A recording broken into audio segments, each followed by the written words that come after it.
Disasters happen. We take care of them all. Call Panhandle Cleaning and Restoration, and we're gonna save you. The best stories on the Mountaineers, wearing the jersey. Presented by Panhandle Cleaning and Restoration.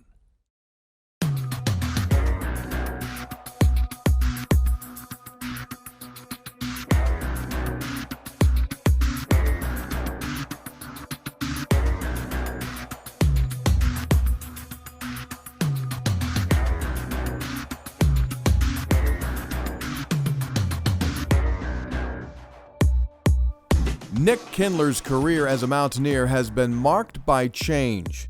His ability to change and adapt, along with his work ethic, has served him well. The biggest thing I like about Nick is he's steady in everything he does. He works hard at everything, and he's a grinder from a standpoint of he's always trying to improve the things he's got to work on. And the thing about him too is he's been playing through injuries all year long. He just keeps fighting and keeps battling every day out there. I grew up in a hardworking family. My grandparents always taught us that it was, hard work and, getting gritty was going to get you where you needed to go. And that was one thing that I really brought through, coming to here. And especially after I got hurt my second year here, I really buckled down and said, if I'm going to have the opportunity to play, the only way that, they're going to come about is if I'm showing these coaches and stuff that I'm able to put in the extra work. Like a lot of kids, Nick kind of grew into his position. I think it was just because I was always a little bit bigger than everybody else. I was kind of tall and skinny growing up, and then right before high school, I kind of hit a growth spurt, and I kind of started to get a little bit of meat on my bones. But yeah, other than that, I think it was just kind of I got pushed in that position.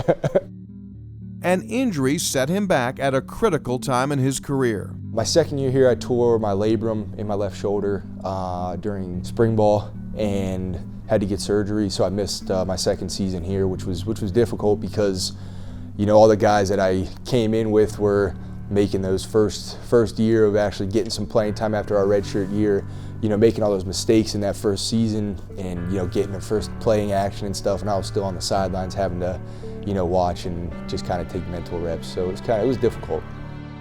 Taking the field for the last time as a Mountaineer has been on his mind.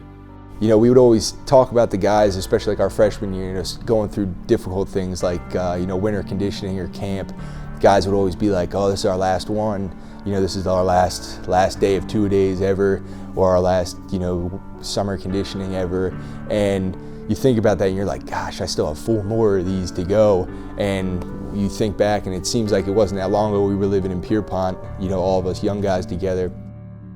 I think when I'm out there, it's just going to be kind of a rush of emotions, just thinking back at all the the difficult things that we've been through and all the highs that we've had, and just kind of how fortunate we are to at least be able to run out of there one last time, because there really aren't many guys from my recruiting class that are still on the team. And that are going to be running out of the tunnel, So it's going to be a cool experience, I think. The best stories on the Mountaineers, wearing the jersey. Presented by Panhandle Cleaning and Restoration.